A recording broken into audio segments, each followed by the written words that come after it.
للہ رب العالمین والصلاة والسلام علی سید المرسلین اما بعد فاعوذ باللہ من الشیطان الرجیم بسم اللہ الرحمن الرحیم ربی اشرح لی صدری ویسر لی امری واحلل عقدۃ من لسانی یفقہوا قولی اللہم صلی علی سیدنا و مولانا محمد وعلی آلہ وصحبہ وبارک وسلم علیہ۔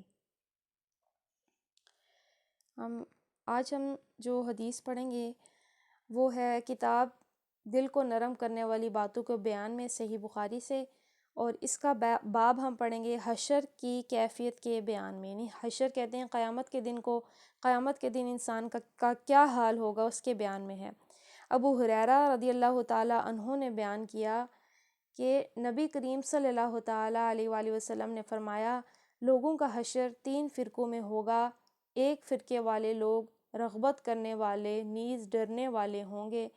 دوسرا فرقہ ایسے لوگوں کا ہوگا کہ ایک اونٹ پر 2 آدمی سوار ہوں گے، کسی اونٹ پر 3 ہوں گے، کسی اونٹ پر 4 ہوں گے، کسی پر 10 ہوں گے، اور باقی لوگوں کو آگ جمع کرے گی۔ اہل شرک کا یہ تیسرا فرقہ ہے۔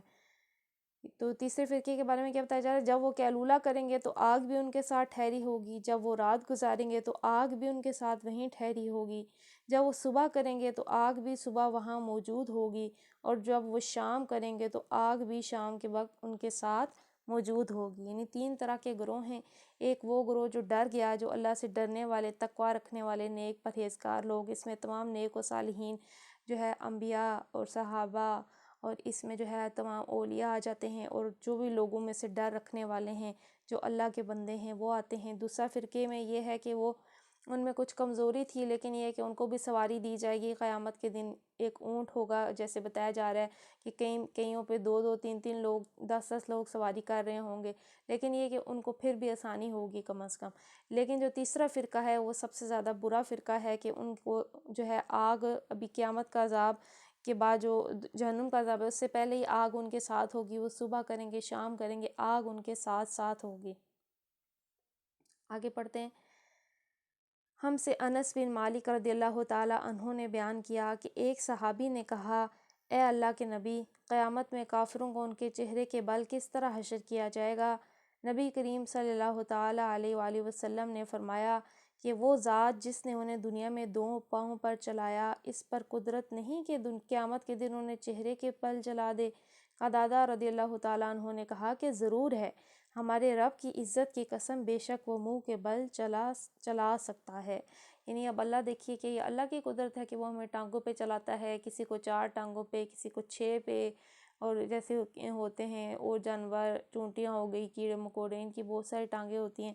تو اب جو ہے پوچھا کہ کس طرح سے جو ہے قیامت کے دن، کیونکہ حدیث ہے کہ اللہ تعالیٰ ان کے چہروں کے بل جو ہے اللہ تعالیٰ ان کو جمع کرے گا، تو چینی وہ چہروں کے بل چلیں گے۔ تو اب صحابہ نے پوچھا ایسا کیسے ہے کہ کوئی چہرے سے چل سکے؟ تو فرمایا جس نے جو ہے ٹانگوں پہ چلایا ہے وہ تو ہر چیز کی قدرت رکھتا ہے، تو وہ جو ہے چہرے کے بل چلائے گا۔ تو استغفر اللہ، مؤذن سے پناہ مانگتے ہیں کہ چہرہ دیکھیے کہ ہمارے جسم کا سب سے نازک حصہ ہے، اس میں ہمارا ایسے اعضاء ہیں، آنکھیں ہیں، ہمارا جو ہے دماغ بھی اسی میں ہے، اور پھر ہمارا ہر اعضاء جو ہے چہرے کا سینسٹیو ہے۔ ہونٹ ہو گئے، ناک سے ہم سانس لیتے ہیں، کان سے ہم سنتے ہیں، کسی میں بھی خرابی ہو جائے تو بہت مسئلہ ہو جاتا ہے۔ تو چہرہ ایسا ہے کہ ہم ہر اور کسی چیز کا خیال رکھیں نہ رکھیں، چہرے کا ضرور رکھتے ہیں۔ تو قیامت کے دن اللہ تعالیٰ ان پہ غضبناک ہوگا جو کافر ہیں، جو گنہگار ہیں، کہ ان کو چہروں کے بل چلائے گا، یعنی ان کے چہرے جو ہیں زمین پر گھسٹتے جا رہے ہوں گے۔ اور پھر جیسے صحابہ نے پوچھا ایسا کیسے ہوگا؟ تو فرمایا جس نے جو ہے 2 پاؤں پہ چلایا ہے وہ چہرے پہ بھی چلائے گا۔ استغفر اللہ، ہم اس سے اللہ کی پناہ مانگتے ہیں۔ آگے پڑھتے ہیں۔ باب وہی چل رہا ہے حشر کی کیفیت کے بیان میں۔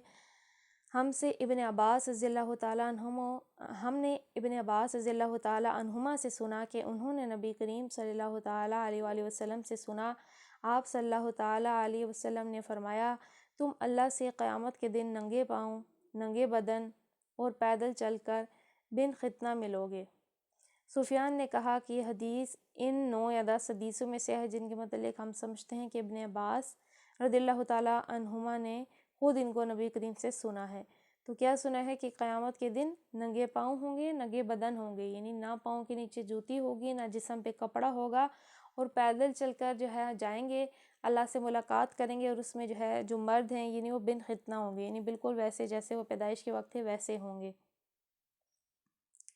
ان سے عبداللہ بن عباس رضی اللہ تعالیٰ عنہما نے بیان کیا کہ میں نے نبی کریم صلی اللہ تعالیٰ علیہ وآلہ وسلم سے سنا کہ آپ ممبر پر خطبہ فرما رہے تھے کہ تم اللہ تعالیٰ سے اس حال میں ملو گے کہ ننگے پاؤں، ننگے جسم اور بغیر ختنہ ہوگے۔ تو یہ حدیث بھی سیم ہے۔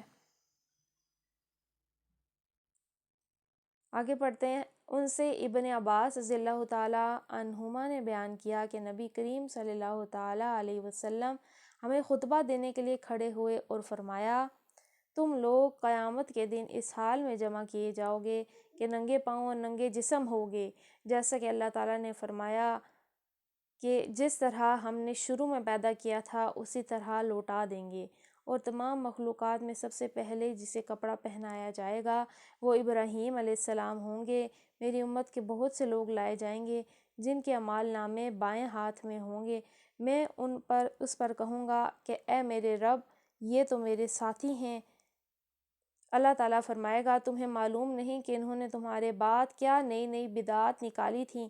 اس وقت میں بھی وہی کہوں گا جو نیک بندے عیسیٰ علیہ السلام نے کہا کہ یا اللہ، جب تک ان میں موجود رہا اس وقت تک ان پر گواہ تھا۔ رسول اللہ صلی اللہ تعالیٰ علیہ وآلہ وسلم نے بیان کیا کہ فرشتے مجھ سے کہیں گے کہ یہ لوگ ہمیشہ اپنی ایڑیوں کے بل چلتے پھرتے ہی رہے، یعنی مرتد ہی ہوتے رہے، یعنی انہوں نے دین میں یا تو اگر وہ کہنے کے مسلمان تھے بھی تو دین میں انہوں نے بدعت نکالی، ایسی چیزیں نکالی جو کہ دین کا حصہ نہیں تھی۔ اور اس کے علاوہ کیا ہے؟ اس کے علاوہ یہ کہ وہ ہمیشہ یعنی الٹے پاؤں پھرتے رہے، ہدایت کے رستے سے غلط راستے کی طرف ہی چلتے رہے۔ تو بھلے انہوں نے کلمہ بھی پڑھا ہو، وہ خود کو حضور کی امت بھی کہتے ہوں، لیکن حضور کیا فرمائیں گے کہ جو ہے پہلے یہی سفارش کریں گے ان لوگوں کے، لیکن بعد میں یہی فرمائیں گے کہ اے اللہ، جب تک میں ان میں موجود تھا میں ان پہ گواہ تھا، اور پھر اس کے بعد جو بھی انہوں نے کیا اس کو تو بہتر جانتا ہے۔ تو ہم یہیں پہ بھی حدیثوں کو کنٹینیو رکھتے ہیں، آگے ہم تفسیر پڑھ لیتے ہیں۔ تفسیر میں جو ہے ہم واقعہ احد کا ہم نے ذکر سنا، اور اب جو ہے اس کے بعد کچھ سود کے بارے میں آیات ہیں ان کو بھی پڑھ لیتے ہیں۔ اعوذ باللہ من الشیطان الرجیم، بسم اللہ الرحمن الرحیم، یا ایہا الذین آمنوا لا تأکلوا الربا اضعافا مضاعفہ واتقوا اللہ لعلکم تفلحون۔ یا ایہا الذین آمنوا، اے وہ لوگو جو ایمان لائے ہو، لا تأکلوا الربا، نہ کھاؤ سود کو، اضعافا دوگنا، مضاعفتاً دو گنا ہوا چکنا، واتقوا اللہ، اور ڈرو اللہ سے، لعلکم تفلحون، تاکہ تم فلاح پاؤ۔ اے لوگو جو ایمان لائے ہو، یہ بڑھتا اور چڑھتا سود کھانا چھوڑ دو اور اللہ سے ڈرو، امید ہے کہ فلاح پاؤ گے۔ احد کی شکست کا سب سے بڑا سبب یہ تھا کہ مسلمان عین کامیابی کے موقع پر مال کی طمع سے مغلوب ہو گئے اور اپنے کام کی تکمیل تک پہنچانے کے بجائے غنیمت لوٹنے میں لگ گئے۔ اس لیے حکیم مطلق نے اس حالت کی اصلاح کے لیے زر پرستی کے سرچشمے پر بند باندھنا ضروری سمجھا اور حکم دیا کہ سود خواری سے باز آؤ، جس میں آدمی رات دن اپنے نفع کے بڑھنے کی چڑھنے کا حساب لگاتا ہے، جس کی وجہ سے آدمی کے اندر روپے کی حرص بے حد بڑھتی چلی جاتی ہے۔ یعنی اب ہمیں غزوہ احد کی غلطی تو یاد ہے کہ جو 50 صحابہ پہاڑی پہ کھڑے کیے گئے تھے اور جن کو سخت انسٹرکشن تھی کہ یہاں سے آپ نے ہلنا نہیں ہے، اس کے باوجود وہ لوگ جب دیکھا کہ مسلمان تو کامیاب ہو گئے، اور کئیوں نے خود سے ہی سوچ لیا کہ ہمیں ابھی حکم ملا ہی نہیں، خود سے سوچ لیا کہ کیونکہ ہم اب جیت چکے ہیں اس لیے اب یہاں کھڑے رہنے کا کوئی مقصد نہیں ہے۔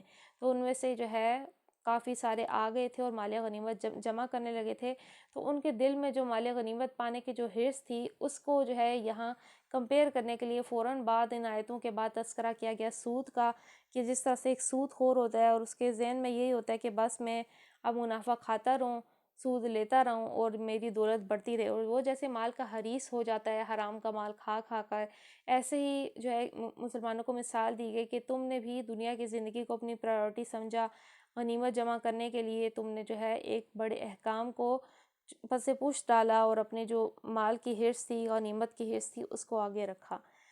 تو اسی لیے جو ہے اس کی وجہ سے یہاں پہ ان آیات کا ذکر آیا ہے۔ آیت نمبر 131، وَاتَّقُوا النَّارَ الَّتِي أُعِدَّتْ لِلْكَافِرِينَ، وَاتَّقُوا النَّارَ اور ڈرو آگ سے، الَّتِي أُعِدَّتْ لِلْكَافِرِينَ جو کہ تیار کی گئی ہے کافروں کے لیے۔ وَأَطِيعُوا اللَّهَ وَالرَّسُولَ لَعَلَّكُمْ تُفْلِحُونَ۔ وَأَطِيعُوا اللَّهَ اور حکم مانو اللہ کا، والرسول اور رسول کا، لعلکم ترحمون تاکہ تم پر رحم کیا جائے، اور اللہ اور اس کے رسول کا حکم مان لو، توقع ہے کہ تم پر رحم کیا جائے گا۔ تو اب جو ہے دیکھیے کہ انسان دنیا کے ڈر سے، دنیا کے قانون کے جو ہے سزاؤں کے ڈر سے جو ہے دنیا کے قانون کتنے فالو کرتا ہے۔ اب دیکھا جائے باہر کے کنٹری میں فار ایگزامپل روڈ پہ ایک رول ہے کہ کسی نے بھی یہاں پہ کچرا وغیرہ روڈ پہ نہیں پھینکنا، اگر پھینکیں گے تو اتنے روپے کا جو ہے آپ کو فائن دینا پڑے گا۔ اسی طرح سے گاڑی اب اپنی غلط جگہ نہیں کھڑی کر سکتے ورنہ آپ کی گاڑی بھی ضبط کر لی جائے گی اور آپ پہ بھاری جرمانہ بھی ہوگا۔ یہ میں مثال دے رہی ہوں، اسی طرح کئی ساری باتیں ہیں جس میں انسان کچھ رولز کو فالو کرتے ہیں، اگر وہ ان رولز کو فالو نہ کریں، اپنی مرضی سے ہر چیز کرنا شروع کر دیں تو ان کو پھر بہت سارا نقصان اٹھانا پڑے گا۔ اسی طرح سے جو لوگ آفیسز میں جاتے ہیں وہاں کے کچھ رولز ہیں کہ یہ چیز آپ کرنے کی اجازت ہے، ایسا آپ نہیں کر سکتے، پھر لوگ ان کو مانتے ہیں کیونکہ ان کو معلوم ہوتا ہے کہ اس کے ہمیں کانسیکوینسز کیا ہیں۔ مثال کے طور پہ ہمیں نوکری سے نکالا جا سکتا ہے، یا یہ کہ ہماری سیلری کم ہو سکتی ہے، کچھ بھی میں نے مثال دی ہے۔ تو اب اسی طرح سے یہ ہم چیزیں ان کے کانسیکوینسز جانتے ہیں، لیکن جو دین کا معاملہ ہے جہاں پہ اللہ رسول کا حکم ہے، وہاں پہ حکم نہ ماننے پہ جو چیزیں ہیں، جو سزائیں ہیں، وہ ان میں کئی ایسی چیزیں ہیں جن کا نقصان دنیا میں وقتی طور پہ اٹھانا پڑ جاتا ہے۔ یعنی دین کے آپ نے کسی بات پہ عمل نہیں کیا تو دنیا میں وقتی طور پہ ہو سکتا ہے آپ کو تھوڑا نقصان ہو، لیکن اس میں جو آخرت کا نقصان ہے وہ بہت زیادہ ہے، اور پھر جو اجر ہے وہ بھی بہت زیادہ ہے اگر آپ نے عمل کیا۔ تو جیسے کہ اس آیت میں فرمایا جا رہا ہے کہ اللہ رسول کا حکم مانو، توقع ہے کہ تم پر رحم کیا جائے گا، اور پھر جیسے پچھلے آیت میں فرمایا گیا تھا اس آگ سے بچو جو کہ کافروں کے لیے مہیا کی گئی، یعنی بہت مہلک انجام ہے کس کا؟ اللہ رسول کا حکم نہ ماننے کا، بہت زیادہ سخت سزائیں ہیں کس کی؟ اللہ رسول کا حکم نہ ماننے کی، غرور و تکبر کرنے کی، اس پہ اپنی مرضی چلانے کی۔ جیسے جو ایتھسٹ وغیرہ ہیں ان کا یہ ہوتا ہے کہ ہم فری ہیں، ہماری مرضی، ہم جیسے مرضی کریں۔ اسی طرح سے جو ہومو سیکشول لوگ ہیں وہ سیٹ آف رولز کو جو بیسیکلی انسانوں کے لیے رکھے گئے تھے ان کو چھوڑ کے انہوں نے ہم جنس پرستی شروع کر دی۔ تو اب یہ کیا ہے؟ یہ ہے جو ہے حکم کو نہ ماننا، تو اس کے جو ہے بہت سخت نتیجے ہیں، بہت جو ہے سخت سزائیں ہیں۔ تو اس لیے اللہ تبارک و تعالیٰ نے بار بار فرمایا ہے کہ اس آگ سے بچو، خود کو اس سے بچاؤ، اور اگر تم کرو گے، ایسا کرو گے، ایمان لاؤ گے، نیک عمل کرو گے تو تمہارے لیے بے انتہا اجر ہے۔ آیت نمبر 133، وَسَارِعُوا إِلَى مَغْفِرَةٍ مِّن رَّبِّكُمْ وَجَنَّةٍ عَرْضُهَا السَّمَاوَاتُ وَالْأَرْضُ أُعِدَّتْ لِلْمُتَّقِينَ۔ وَسَارِعُوا إِلَى مَغْفِرَةٍ اور دوڑو اپنے رب کی بخشش کی طرف، مِّن رَّبِّكُمْ اپنے رب کی، وَجَنَّةٍ اور جنت کی طرف، عَرْضُهَا السَّمَاوَاتُ اس کا عرض آسمان، وَالْأَرْضُ اور زمین جتنا ہے، اُعِدَّتْ لِلْمُتَّقِينَ یہ پرہیزگار لوگوں کے لیے تیار کی گئی ہے۔ دوڑ کر چلو اس راہ پر جو تمہارے رب کی بخشش اور اس جنت کی طرف جاتی ہے جس کی وسعت زمین و آسمان جیسی ہے، اور وہ ان خدا ترس لوگوں کے لیے مہیا کی گئی ہے۔ تو اب دیکھیے کہ دو ہی ہمارے لیے راستے ہوں گے، یا تو بہت سخت عذاب ہوگا، یا پھر ہمیشہ کی رحمتیں، برکتیں اور اللہ کی رضامندی اور اس کی جنت ہوگی۔ تو اس لیے دو رستوں میں سے ہم پہ ہے کہ ہم جو صحیح والا راستہ ہے، جو اللہ کی مغفرت کی طرف جاتا ہے، جو سیدھا راستہ ہے۔ دیکھیے سیدھا راستہ کون سا ہے؟ ہم ہر وقت نماز میں دعا کرتے ہیں اہدنا الصراط المستقیم، ہمیں نیک لوگوں کے راستے پر چلا، صراط الذین انعمت علیہم، وہ لوگ جن پہ تیرا انعام ہو۔ اور پھر ہم کوئی بھی معاملہ زندگی کا کرتے ہیں تو نفس میں کہیں نہ کہیں آ رہا ہوتا ہے نیکی کی سمجھ، برائی کی سمجھ، نفس ہمیں کہیں نہ کہیں سمجھا رہا ہوتا ہے کہ نہیں ایسا مت کرو، ایسا مت کرو، یہ برا طریقہ ہے، یہ درست طریقہ ہے۔ تو ایسے ہی انسان کے ذہن میں خود بھی ایک نیکی کا کنسیپٹ ہے، اس کے علاوہ ہر چیز بتائی جاتی ہے کہ ہر ایک کو اس کے مطابق ڈیل کیا جائے، عزت دی جائے، اور جو بھی اللہ تعالیٰ نے قانون طے کیا ہے دین کا اس کے مطابق جو ہے زندگی گزاری جائے۔ تو اب کیا ہے، اگر اس رستے کو آپ چلیں گے، اس رستے پہ فالو کریں گے، تو اس کے لیے اللہ نے کیا فرمایا کہ تم پھر دوڑ جاؤ اس رستے کی طرف، اللہ کے رستے کی طرف چلو۔ کیوں؟ کیونکہ تمہیں اس کے بدلے میں کیا ملے گی؟ اس کی جنت ملے گی، اللہ کی بخشش ملے گی، اس کی جنت ملے گی، اور وہ جنت اتنی وسیع ہے کہ زمین و آسمان، اب آسمان کا عرض کتنا ہے یہ ہم اندازہ بھی نہیں لگا سکتے، کیونکہ ابھی تک سائنس نے جتنی بھی ترقی کی ہے وہ اس کے بعد یہی کہتے ہیں کہ 950 سال ہمیں صرف قریب ترین تارے تک، جو آسمان پہ تارے نظر آتے ہیں، اس تک پہنچنے کے لیے چاہیے۔ اور آسمان کتنا ہے، آسمان وسعت کر رہا ہے، آسمان مسلسل وسیع ہو رہا ہے، ہم سے دور تر ہو رہا ہے، اور جو ہے مخلوقات سیارے پیدا ہو رہے ہیں آسمان میں، اور آسمان، پہلا آسمان کتنا دور ہے یہ ہم اندازہ بھی نہیں لگا سکتے۔ ہم صرف یہ دیکھ لیں کہ سورج کتنا بڑا ہے، تو ایک سورج کے اندر 1.3 ملین یعنی 13 لاکھ زمینیں سما سکتی ہیں، ایک سورج کے اندر 13 لاکھ زمینیں سما سکتی ہیں۔ تو اب ہم کیوں ایک چھوٹی چھوٹی ایک بالش زمین یا ایک چھوٹی چھوٹی سی باتوں کو اپنے ذہن میں رکھیں، جب اللہ نے ہم سے اس جنت کا وعدہ کر رکھا ہے جس کی وسعت زمین و آسمان سے بھی وسیع ہے، تو اب کتنا وسیع اس کا وعدہ ہے۔ اب میں نے جیسے سورج کا بتایا کہ ایک سورج میں 13 لاکھ زمینیں آ سکتی ہیں، اور سورج ایک سیاروں میں سے چھوٹا سا سیارہ ہے۔ آسمان کتنا وسیع ہے ہم اندازہ بھی اس کا نہیں لگا سکتے۔ بس ایک مثال کے طور پہ یوں ہی سمجھ لیجئے کہ جیسے ایک انگوٹھی ہے جو آپ کہیں سرا میں پھینک دیں، تو جو انگوٹھی ہے وہ آپ کی زمین سمجھ لیں یا آسمان سمجھ لیں، اور جو اتنا بڑا صحرا ہے وہ ساتوں آسمان ہے۔ تو اس لیے اللہ کی جنت بہت وسیع ہے، اس کا عرض بہت وسیع ہے، اور لیکن وہ ہے ان لوگوں کے لیے جو ڈر والے لوگ ہیں، جو اس کے رستے پہ چلتے تھے، جو اس کی بتائی ہوئی ہدایت پہ چلتے تھے، جو نیک لوگوں کے رستے پہ چلتے تھے۔ آیت نمبر 134، الذين ينفقون في السراء والضراء والكاظمين الغيظ والعافين عن الناس والله يحب المحسنين۔ الذين ينفقون، وہ لوگ جو کہ خرچ کرتے ہیں، فی السراء والضراء، خوشی میں اور تکلیف میں، والکاظمین الغیظ، اور پی جاتے ہیں غصے کو، والعافین، اور معاف کر دیتے ہیں، عن الناس، لوگوں سے، واللہ یحب المحسنین، اور اللہ محبت رکھتا ہے احسان کرنے والوں کو، جو ہر حال میں اپنے مال خرچ کرتے ہیں، خواہ بدحال ہوں یا خوشحال، جو غصے کو پی جاتے ہیں، دوسروں کے قصور معاف کرتے ہیں، ایسے نیک لوگ اللہ کو بہت پسند ہیں۔ اب دیکھیے کہ ان کی خوبیاں ہم نے کچھ تو سن لی تھی، وہ لوگ اللہ کے رستے کی طرف چلنے والے ہوتے ہیں، پھر ہم بہت ساری اور چیزیں بھی پڑھتے رہتے ہیں کہ وہ لوگ کون ہیں، آمنوا وعملوا الصالحات، ایمان لائے، نیک عمل کرتے ہیں، زکوٰۃ دیتے ہیں، لیکن یہاں پہ اب کچھ ایسی خوبیاں بتائی جا رہی ہیں جن کا تعلق عام لوگوں کی زندگی سے ہے۔ وہ کیا چیزیں ہیں؟ وہ چھوٹی چھوٹی سی چیزیں ہیں لیکن ان کا اثر بہت بڑا ہوتا ہے۔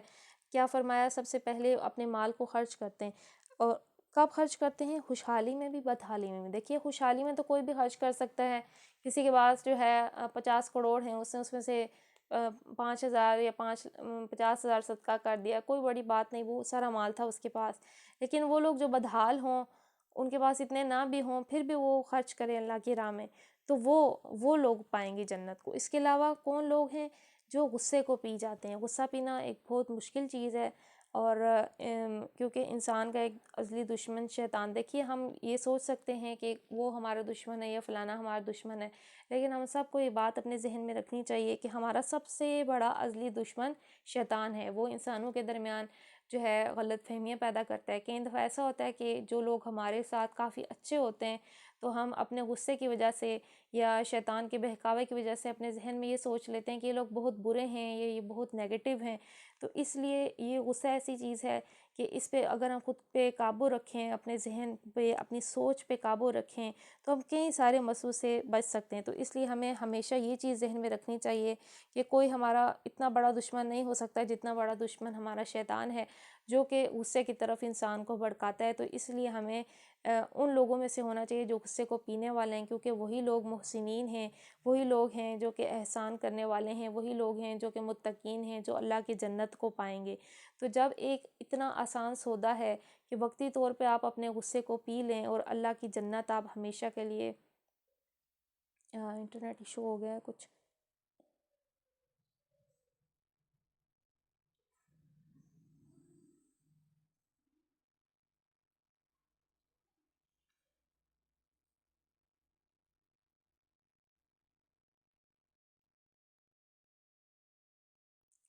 اچھا، ہم اس کے بارے میں پڑھ رہے تھے کہ اللہ تبارک و تعالیٰ کن لوگوں سے معاف فرماتا ہے، کن لوگوں کو درگزر فرماتا ہے۔ تو ہم نے پہلی خوبی پڑھی اللہ کی راہ میں ہر حال میں خرچ کرتے ہیں۔ دوسری خوبی ہم نے پڑھی کہ وہ غصے کو پی جاتے ہیں، یعنی جب ان کو غصہ آتا ہے وہ خاموش ہو جاتے ہیں، وہ صبر کر لیتے ہیں، سوچ لیتے ہیں کہ ہم عنقریب اللہ سے ملنے والے ہیں، وہ ہمیں ہمارے صبر پہ پھل عطا فرمائے گا۔ تیسری چیز کیا ہے؟ وہ دوسروں کے قصور کو معاف کر دیتے ہیں۔ تو یہ بھی بہت بڑی ایک خوبی ہے انسانوں کی۔ اگر کسی نے آپ کو کوئی تکلیف پہنچائی ہے، کسی طرح کا دکھ دیا ہے، غم دیا ہے، اور آپ اس کو معاف فرما دیں، درگزر فرما دیں، تو یہ بہت بڑا عمل ہے، اور ایسا عمل ہے کہ اللہ تبارک و تعالیٰ کو بہت پسند ہے۔ کیونکہ دیکھیں ہم بھی تو بہت سارے گناہ کرتے ہیں، صبح شام ہم گناہ کرتے ہیں، چھوٹے گناہ بھی ہوتے ہیں، بڑے گناہ بھی ہوتے ہیں، یعنی بہت ساری چیزیں جن کو ہم چھوٹا گناہ سمجھتے ہیں، مثال کے طور پہ غیبت کرنا، کسی مسلمان کی پیٹھ پیچھے برائی کرنا، لیکن یہ اللہ کے ہاں بہت بڑے گناہ ہیں، کسی مسلمان کی عزت کو جو ہے اس طرح سے خراب کرنا۔ تو اس لیے ہم خود بھی گناہ کرتے ہیں، یہی سوچتے ہیں کہ اللہ ہمیں معاف فرمائے، تو ہمیں خود بھی دوسروں کے خطاؤں سے درگزر فرمانا چاہیے۔ اور پھر اللہ کیا فرماتا ہے کہ واللہ یحب المحسنین، یحب کا مطلب ہوتا ہے محبت کرنے والا، بہت زیادہ پسند کرنے۔ تو اللہ فرماتا ہے اللہ تو محبت رکھتا ہے ایسے احسان کرنے والوں کو۔ تو آگے اس کی تفسیر میں بتا رہے ہیں کہ سود خوری جس سوسائٹی میں موجود ہوتی ہے، اس کے اندر سود خواری کی وجہ سے دو قسم کے اخلاقی امراض پیدا ہوتے ہیں۔ سود لینے والے حرص و طمع، بخل و خود غرضی، اور سود دینے والوں میں نفرت، غصہ اور بغض و حسد۔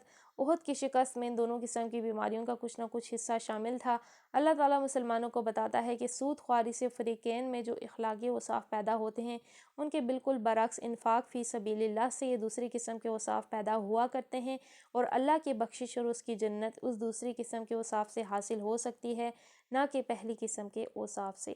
تو ہم نے جو ہے اخلاقی برائیاں اوبیسلی جس موقع پر اللہ نے آیتیں نازل کی تھی وہی احد کے بعد جو ان کو تنبیہات کی گئی تھیں کہ ان غلطیوں سے بچو، تو ان میں سے کچھ کا تذکرہ جیسے اس آیت میں آیا ہے کہ اگر وہ مال کی جو حرص ہے وہ انسان کے دل میں لالچ پیدا کرتی ہے، انسان اللہ کی راہ میں خرچ بھی نہیں کرتا، اور مال کی حرص جیسے جو سود خور ہوتا ہے وہ پھر اپنا ناحق مال پانے کے لیے لوگوں کو غصہ کرتا ہے۔ تو اس لیے جو ہے یہاں بتایا گیا ہے کہ اپنے اندر نفرت، غصہ، بغض، حسد، ان چیزوں کو نکال دیا جائے، اور ان کے بجائے پاکیزہ اوصاف پیدا کیے جائیں اپنے اندر جو ہے اپنے اندر کیا ہے کہ غصے کو پینے کی صلاحیت پیدا کی جائے، دوسروں کی غلطیاں معاف کرنے کی صلاحیت پیدا کی جائے، اور ہر حال میں اللہ کی راہ میں خوشحال ہوں یا بدحال ہوں، ہر حال میں اللہ کی راہ میں خرچ کیا جائے، تو پھر اللہ ایسے لوگوں سے محبت کرتا ہے۔ تو یہیں سے آگے پھر انشاءاللہ عز و جل کنٹینیو کریں گے، یا آئی تھنک کہ 2 آیتیں پڑھ لینی چاہیے کیونکہ وہ اسی سے ملتی جلتی ہیں۔ 135 آیت نمبر ہم پڑھ لیتے ہیں۔ والذین اذا فعلوا فاحشة او ظلموا انفسهم ذکروا اللہ فاستغفروا لذنوبهم ومن یغفر الذنوب الا اللہ ولم يصروا على ما فعلوا وهم يعلمون۔ والذین اذا فعلوا، اور جب وہ لوگ کریں گے فاحشتاً کوئی بے حیائی، او ظلموا یا ظلم کریں، انفسہم اپنے تئیں، ذکر اللہ وہ اللہ کا ذکر کریں، فاستغفروا اور بخشش مانگے، لذنوبہم اپنے گناہوں کی، ومن یغفر الذنوب اور کون بخشتا ہے گناہوں کو، الا اللہ اللہ کے سوا، ولم یصروا اور نہ اڑیں، علی ما فعلوا اس پر جو انہوں نے کیا، وہم یعلمون اور وہ لوگ جانتے ہیں۔ اور جس کا حال یہ ہے کہ اگر کوئی فحش کام کریں ان سے سرزد ہو جاتا ہے، یا کوئی گناہ کا ارتکاب کر کے وہ اپنے اوپر ظلم کر بیٹھتے ہیں، تو ما اللہ انہیں یاد آ جاتا ہے، اور اس سے وہ اپنے قصوروں کی، تو معاً اللہ انہیں یاد، یعنی فوراً اللہ انہیں یاد آ جاتا ہے، وہ اس سے اپنے قصوروں کی معافی چاہتے ہیں، کیونکہ اللہ کے سوا کون ہے جو گناہ معاف کر سکتا ہے، وہ دیدہ دانستہ اپنے کیے پر اصرار نہیں کرتے۔ دیکھیے کہ ہم کیونکہ انسان ہیں اور ہم میں سے کوئی بھی فرشتہ نہیں ہے، تو کیونکہ ہم جو ہے انسان ہیں، اس لیے ہم کبھی بھی غلطیوں کوتاہیوں سے خالی نہیں ہوں گے، ہم میں بہت ساری برائیاں ہوں گی، ہم ہمیشہ کوئی نہ کوئی غلطی کر رہے ہوں گے، اور دوسرے بھی انسان ہیں، دوسروں سے بھی کبھی کوئی نہ کوئی غلطی ہو جائے گی۔ تو اس لیے پچھلی آیت میں بتایا گیا کہ جو دوسروں کی غلطیاں کوتاہیاں ہیں تو اس کے معاملے میں غصے کو پی جاؤ، معاف کر دو۔ اس آیت میں بتایا گیا جب اپنی کوئی گناہ کیا ہے، خود کوئی کسی ہم برائی میں مبتلا ہیں، کوئی ایسا کام ہو جائے، کوئی بے حیائی کا کام ہو جائے، کئی لوگ بڑے بڑے گناہوں میں پڑے ہوتے ہیں، یا کوئی ظلم کر دے کسی پہ، کسی کا ناحق جو ہے کہ کوئی تکلیف پہنچائے، تو کیا کرے وہ؟ اب دیکھیے لوگوں سے تو اس نے اپنا کرنا ہے، لوگوں سے تو معاملہ ہم نے پچھلی آیت میں پڑھ لیا کہ لوگوں کو غصے کو پی جائے، لوگوں کو درگزر کرے، آپس میں اچھے طریقے سے اتفاق سے انسان جو ہے رہے۔ لیکن یہاں پہ بتایا جا رہا ہے کہ جب کوئی ایسا گناہ ہو جائے کہ جو اللہ کے ساتھ اس کا معاملہ ہے، تو تب وہ کیا کرے؟ ذکر اللہ، یعنی اللہ کا ذکر کرے، فاستغفروا، اس کی بخشش مانگے، لذنوبہم، اپنے گناہوں پر۔ اب دیکھیے کہ انسان کو کیا چاہیے؟ فوراً اللہ کی طرف رجوع کرے، کوئی غلطی کوتاہی ہو فوراً اللہ سے معافی مانگے، استغفار کرے۔ کیونکہ اللہ کے سوا کون ہے جو اس کے گناہ بخشے گا؟ اور پھر اللہ ان لوگوں کو پسند نہیں کرتا جو کہ اپنے کیے پر اڑ جاتے ہیں، نہیں کر لیا تو اب کہے کہ اب کر لیا، اب کیا ہو سکتا ہے؟ ایسا نہیں ہے۔ جو لوگ شرمندہ ہوتے ہیں اپنے کیے پر اور اللہ تعالیٰ سے بخشش چاہتے ہیں، معافی چاہتے ہیں، اس کے بارگاہ میں رجوع کرتے ہیں، اس سے توبہ کرتے ہیں اپنے گناہوں سے، اس سے یہ دعا مانگتے ہیں کہ ہمیشہ انہیں گناہوں سے محفوظ فرمائے، اپنے کیے پر صحیح معنوں میں شرمندہ ہوتے ہیں، تو اللہ تعالیٰ ایسے لوگوں کو معاف فرمائے گا۔ یعنی پچھلی آیت میں ہم نے پڑھا کہ اللہ تعالیٰ ایسے لوگوں کو دوست رکھتا ہے، محبت رکھتا ہے۔ آگے پڑھتے ہیں آیت نمبر 136۔ أولئك جزاؤهم مغفرة من ربهم وجنات تجري من تحتها الأنهار خالدين فيها ونعم أجر العاملين۔ اولئک جزاؤہم، یہی لوگ ہیں ان کی جزا ہے، مغفرۃ من ربہم، ان کے رب کی طرف سے مغفرت ہے، وجنات تجری، اور باغات ہیں بہتی ہے، من تحتها الانہار، اس کے نیچے سے نہریں، خالدین فیہا، وہ ہمیشہ اس میں رہیں گے، ونعم اجر العاملین، اور کام کرنے والوں کا کتنا اچھا اجر ہے۔ ایسے لوگوں کی جزا ان کے رب کے پاس سے، ان کے رب کے پاس یہ ہے کہ وہ ان کو معاف کر دے، ایسے باغوں میں داخل کر دے جن کے نیچے نہریں بہتی ہیں، اور وہاں وہ ہمیشہ رہیں گے۔ کیسا اچھا بدلہ ہے نیک عمل کرنے والوں کے لیے۔ اب دیکھیے تھوڑا سا عمل ہے، تھوڑا سا انسان کوشش کرے کہ جو ہے خود بڑے بڑے گناہوں سے بچے، عام لوگوں کے ساتھ جو معاملات ہیں ان میں انسان اچھے طریقے سے چلے، تو تھوڑا سا عمل ہے، لیکن اللہ کے ہاں دیکھیے ہم پہلے بھی پڑھ چکے کہ وسیع و عریض جنت ہے، زمین و آسمان جیسا اس کا عرض ہے۔ اور پھر کیا ہے، اس آیت میں اللہ فرما رہا ہے کہ اس میں تو ایسی جنتیں ہوں گی کہ جن کے نیچے سے نہریں بہتی ہوں گی، ایسے باغ ہوں گے کہ اللہ ان میں داخل کرے گا ان کو، اور ان کے نیچے سے نہریں بہتی ہوں گی۔ پھر کیا ہے؟ خالدین فیہا، ہمیشہ کی زندگی ہے۔ دنیا میں دیکھیے کچھ بھی ہمیشہ کے لیے نہیں ہے، ہر لمحے ہم موت کے قریب ہو رہے ہیں، ہر لمحے ہم اپنی زندگی کو نہیں روک سکتے، ہم موت کے قریب ہو رہے ہیں، ہر لمحے ہم اپنی موت کے قریب ہو رہے ہیں۔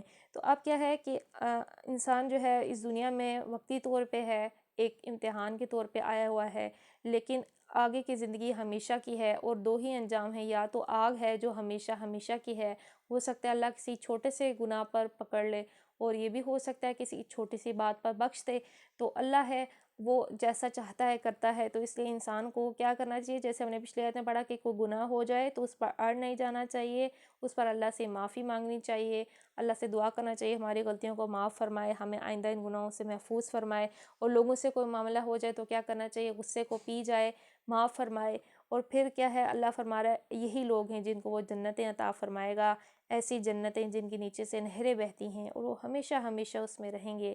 اور کتنا اچھا بدلہ ہے نیک عمل کرنے والوں کے لیے۔